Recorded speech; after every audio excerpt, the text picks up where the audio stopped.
On a eu un tas de la pluie aujourd'hui. We had a lot of rain today. Ça mouillait bien fort ce matin. It rained very hard this morning. L'eau a monté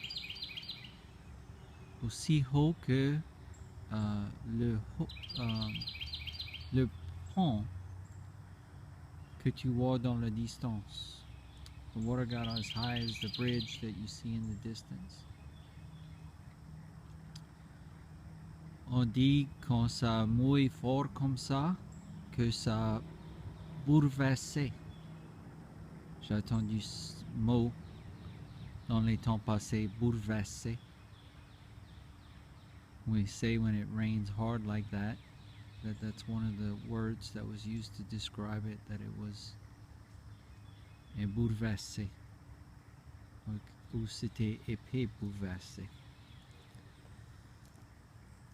So that's our lesson for today. We'll add a little bonus here. C'est Dari le chien.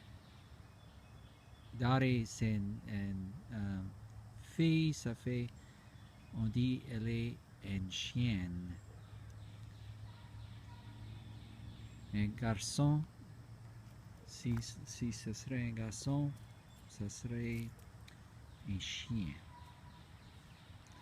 Mais elle est une chienne. Elle est une vieille chienne.